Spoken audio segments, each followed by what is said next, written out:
Bonjour et bienvenue dans cette vidéo. Aujourd'hui, on va parler de l'outil que j'utilise justement pour faire mes vidéos, les fameuses cartes mentales. Donc c'est avec ça que je fais toutes mes présentations, enfin pas tout le temps, mais assez souvent, et ça va être de plus en plus comme ça, et vous allez comprendre pourquoi.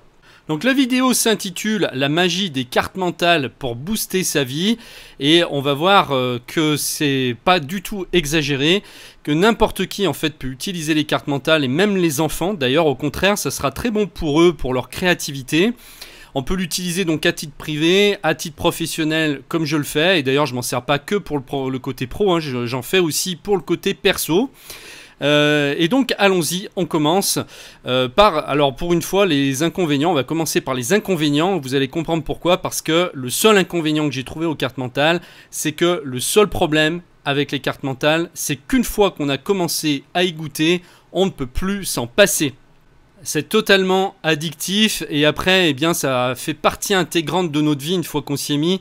On va en utiliser pour tout et n'importe quoi, j'allais dire, mais c'est vraiment, voilà, c'est vraiment le but recherché, c'est de les utiliser le plus souvent possible. Alors on les appelle aussi mind maps, le terme anglais qui est aussi une marque déposée, ou cartes heuristiques, hein, donc trois termes pour ça, hein, carte mentale, mind maps ou carte heuristique. L'énorme avantage de cet outil, c'est qu'il utilise les deux hémisphères cérébraux. Donc le cerveau gauche, qui est le cerveau logique, rationnel et analytique, et le cerveau droit, qui est celui de la créativité, de l'imaginaire et de l'intuition. Alors c'est un petit peu schématisé, parce que bon, on a souvent parlé du cerveau gauche, du cerveau droit, qu'il y avait des gens qui étaient plus cerveau gauche que cerveau droit, etc. Donc ça a été remis un petit peu en question par des études scientifiques. C'est pas aussi caricatural, mais il y a de ça. En tout cas, ça va être un excellent outil pour à la fois avoir une vision analytique et en même temps développer son côté créatif. Donc non seulement cet outil va utiliser les deux hémisphères cérébraux, mais il va encore plus loin puisqu'il mime carrément le fonctionnement du cerveau et notre manière de penser. En fait, les cellules de notre cerveau et leurs millions de connexions sont semblables aux branches d'un arbre. Et il va utiliser les images et l'arborescence pour mieux communiquer avec notre cerveau.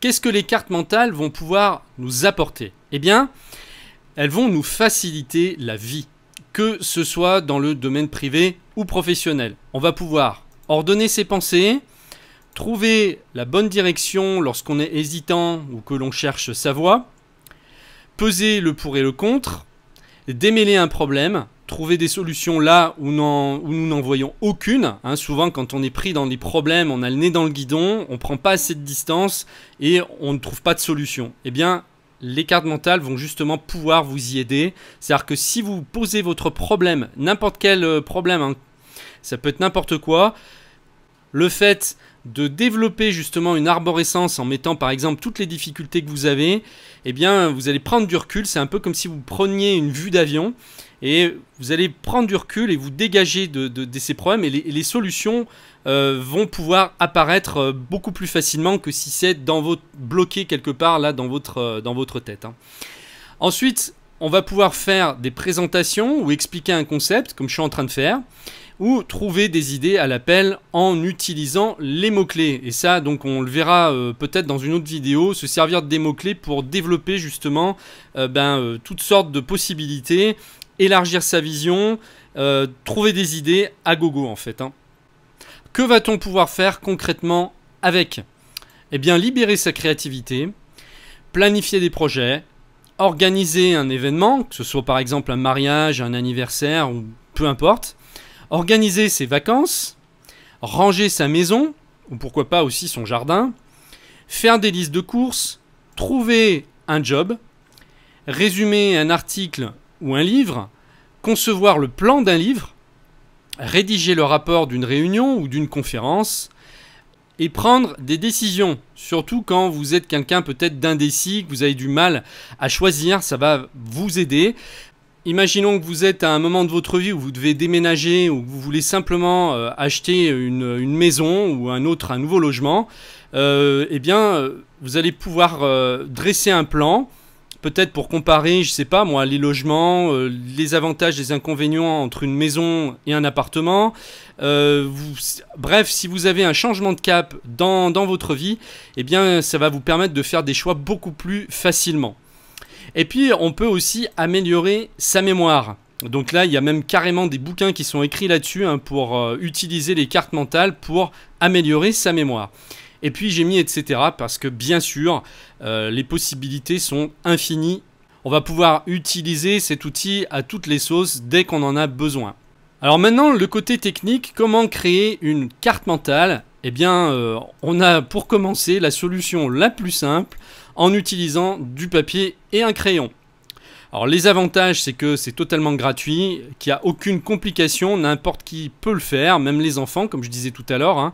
Au contraire, les enfants souvent aiment dessiner, eh bien ça peut être très bien de les habituer à faire des cartes mentales quand ils sont, je sais pas, quand ils ont des soucis, qu'ils sont angoissés par rapport à leurs problèmes à l'école, enfin bref, hein, ils sont comme nous, ils ont leurs soucis, les enfants, et donc ça peut être une excellente idée de les amener vers les cartes mentales. Et puis c'est hautement créatif, c'est-à-dire que le fait d'utiliser un papier et un crayon, bah, y a rien de plus créatif que ça finalement, c'est simple, tout le monde peut le faire. On prend un bon moment aussi quand on le fait, hein. C'est un peu pareil que si on prenait les cahiers de coloriage et puis voilà, qu'on coloriait, vous savez, les dessins, et d'ailleurs ça revient à la mode même pour les adultes. Aujourd'hui ils refont ces cahiers de coloriage parce que ça a été prouvé scientifiquement que ça nous fait du bien, que ça nous enlève en fait les soucis, que ça nous sort de notre mental, et qu'il n'y a rien de meilleur finalement que de revenir à des choses comme ça, aussi bêtes, aussi concrètes. Alors les inconvénients du papier et du crayon, parce qu'il y en a forcément, c'est les difficultés à remanier les cartes. Hein. C'est-à-dire que quand vous créez une carte, que ce soit au crayon à papier, alors si c'est au crayon à papier, vous allez pouvoir gommer. Mais si vous le faites ça au crayon de couleur, que vous commencez à faire des dessins, ça va être très difficile après de revenir en arrière si vous voulez faire bouger par exemple l'arborescence. Comme là par exemple, je vous fais voir, hein, si je veux amener en troisième position au lieu de la deuxième, je fais comme ça, voilà, je passe cette branche là en bas au lieu d'en haut. Et ça va être compliqué de le faire bien sûr sur du papier quoi. Donc on ne peut pas dupliquer non plus les cartes. Donc là on ne pourra pas les dupliquer pour en faire des nouvelles, repartir à partir d'une base et refaire autre chose. On peut aussi les perdre facilement hein, si c'est pas rangé dans un dossier. Ça va être compliqué aussi de les partager. Voilà, donc ensuite, moi ce que je propose, c'est d'utiliser des applications comme je fais, puisque c'est quand même là qu'on va être le plus rapide, surtout si vous recherchez un outil efficace et si vous voulez être hautement productif, c'est vrai que c'est quand même mieux d'utiliser un outil informatique. Hein. Moi je ne vais pas m'amuser à chaque fois pour faire mes vidéos à faire ça à la main sur une feuille de papier, d'autant plus que justement après je m'en resserre pour partir sur d'autres idées, et donc je peux recréer facilement à partir d'une branche, une nouvelle map, voilà, et rebouger tout, repartir sur une nouvelle base pour refaire complètement autre chose. Alors les avantages, puisque là en fait on a soit la possibilité d'installer l'application sur un ordinateur, donc Mac, PC, tablette ou smartphone, soit on utilise directement en ligne un service, comme je suis en train de faire en ce moment, hein, là c'est un service que j'utilise, c'est pas installé sur mon ordinateur. Donc on va voir les avantages et les inconvénients de ces deux possibilités. Alors, les avantages quand on installe sur son ordinateur, c'est qu'on peut s'en servir sans connexion internet. J'installe le logiciel, et puis si je suis en déplacement, que je prends le train ou que je suis dans un hôtel, enfin maintenant vous allez me dire, vous avez justement de plus en plus de connexions dans les hôtels, hein, généralement on a le Wi-Fi maintenant. Mais bref, si vous n'avez pas de connexion internet, vous allez quand même pouvoir l'utiliser. Ensuite, eh bien, vous avez la souplesse d'utilisation d'un outil informatique, donc ça on en a déjà parlé, et les possibilités de duplication des cartes en un clic, hein, je vous en ai parlé avant. Voilà, il suffit en un clic, on va pouvoir dupliquer n'importe quelle carte et repartir à partir de là. Alors maintenant, les inconvénients d'installer sur son ordinateur, c'est qu'il faut acheter le logiciel et il vous faut repayer pour les mises à jour. Donc déjà, généralement, ça coûte assez cher. Parce que bon, vous avez une version gratuite, mais souvent les versions gratuites sont quand même assez limitées. Alors soit c'est une durée de temps, c'est-à-dire vous allez pouvoir l'utiliser pendant 15 jours et après ça va se verrouiller. Soit effectivement vous avez une version gratuite à vie, mais vous allez être limité au niveau des fonctionnalités. Et dès que vous allez vouloir faire des choses un petit peu plus chiadées, ça va pas être possible. Donc il faudra payer. Et souvent, c'est quand même assez cher. Ensuite, il va falloir repayer à chaque fois qu'il y a une nouvelle version qui arrive. Hein. Chaque année ou tous les 2 ans, il y a une nouvelle version et donc il va falloir racheter le logiciel. On ne peut pas travailler en collaboration en général quand on utilise ce genre de logiciel installé sur la machine. On doit faire ses propres sauvegardes des cartes et puis il y a souvent des problèmes de synchronisation avec les services cloud qu'on nous propose. Parce que souvent maintenant ils font des services cloud effectivement, mais c'est pas vraiment le top parce que souvent on se retrouve avec des problèmes de synchronisation d'un appareil à l'autre. Bref, c'est pas forcément ce qu'il y a de mieux pour ça. Ensuite, on va voir donc quand on utilise un service en ligne comme ici, c'est quoi un service en ligne? Vous créez un compte, vous avez un mot de passe et un identifiant, et donc dès que vous allez utiliser le service, ça se fait en ligne, il n'y a rien besoin d'installer sur votre machine, et donc l'intérêt, comme on a vu au-dessus, ça va être aussi la souplesse d'utilisation. Le fait de pouvoir dupliquer les cartes en un clic, bon ça c'est la même chose. Mais on va avoir une facilité de mise en œuvre qu'on n'aura pas justement avec les logiciels qu'on installe. Hein, vous créez votre compte, tout de suite vous avez la possibilité de créer votre carte tout de suite. Généralement c'est plus simple. Voilà, il n'y a pas de prise de tête, pas de problème de compatibilité. On bénéficie toujours de la version la plus récente, donc pas de mise à jour à faire. Hein, dès qu'il y a des nouveautés, voilà, vous allez pouvoir les utiliser tout de suite sans faire de mise à jour. Donc les problèmes logiciels ou de compatibilité sont éliminés. Pas besoin de repayer une licence pour chaque appareil, puisque là vous allez pouvoir aussi bien l'utiliser sur iPad, sur vos tablettes, sur votre smartphone, sans problème de compatibilité. Hein, ça va être pareil des deux côtés. Pas de problème de version de logiciel entre les appareils, ça va être exactement la même chose qu'on va vous afficher. Pas de sauvegarde à faire puisque ça va être sauvegardé donc en ligne directement pour vous. Ensuite, le travail en collaboration qui est possible. Vous allez pouvoir partager des cartes avec des collaborateurs ou avec des membres de votre famille. Donc ça c'est top, hein. Il suffit d'envoyer voilà, une autorisation pour que la personne puisse soit voir la carte, soit travailler dessus comme vous, faire des modifications. Donc il y a plusieurs niveaux en fait d'autorisation. Alors, les partages possibles par email aussi et réseaux sociaux très facilement en un clic. Hein. C'est-à-dire on va pouvoir envoyer la carte dans un email très facilement et on va pouvoir l'envoyer aussi, la partager très facilement en un clic sur les réseaux sociaux. Alors les inconvénients, j'en ai pas trouvé beaucoup, à part le fait qu'on ne peut pas s'en servir si on n'est pas connecté à Internet. Mais étant donné que maintenant, comme je vous le disais tout à l'heure, on est de plus en plus souvent connecté quand on est en déplacement. Dans les hôtels ou les aéroports ou les gares, etc. On est connecté avec le code Wi-Fi. Donc c'est un inconvénient qui n'en est plus vraiment un, ou en tout cas beaucoup moins qu'avant. Et le deuxième inconvénient, c'est qu'il faut payer un abonnement. Hein. Donc là, voilà, chaque mois vous devez payer, ou chaque année vous devez repayer pour pouvoir continuer d'utiliser le service. Alors donc maintenant, quelles sont les applications à utiliser? Moi j'en ai essayé beaucoup depuis une dizaine d'années, puisque c'est vrai que les cartes mentales ont commencé un peu à se démocratiser il y a 10 ans.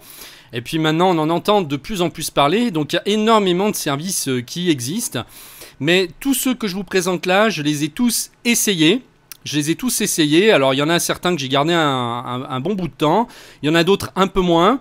Mais ce sont tous de très bons outils. Hein. Tous ceux que je vous ai mis, alors il y en a certains qui valent cher d'ailleurs, et d'autres qui seront moins chers, donc vous pourrez comme ça adapter à votre budget.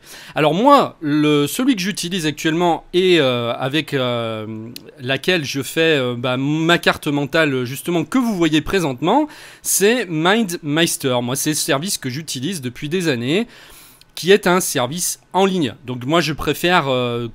comme on a vu au-dessus, vous voyez qu'il y a beaucoup plus d'avantages finalement à utiliser donc les services en ligne que d'installer le logiciel.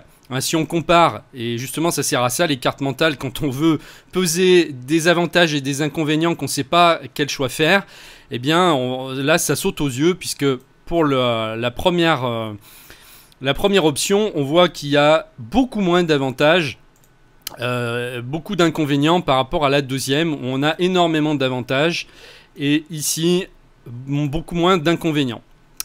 Donc pour moi, c'est clair que j'ai arrêté mon choix sur MindMeister. Et moi, ce que je vous propose, c'est justement dans la semaine qui vient, de vous faire voir comment ce service fonctionne. Je vais carrément vous faire une formation vidéo pour vous montrer comment le prendre en main. Donc si ça vous intéresse, vous pourrez vous abonner. En dessous, il y a le lien en dessous de la vidéo pour faire partie de mes contacts et je vous enverrai un email dès que les autres vidéos arriveront.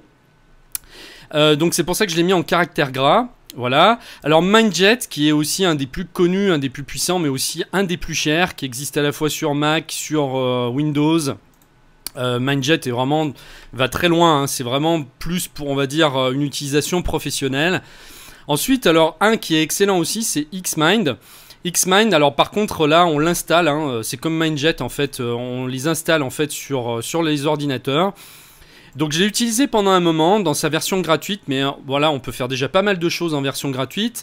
Le seul X, c'est le système cloud que je trouve pas encore au point. Il y a justement les problèmes que j'ai évoqués plus haut, c'est-à-dire qu'il y a des problèmes de synchronisation entre les cartes, ça marche pas bien. Donc si vous l'installez sur un Mac et sur un PC, eh bien il va y avoir des problèmes pour synchroniser les cartes.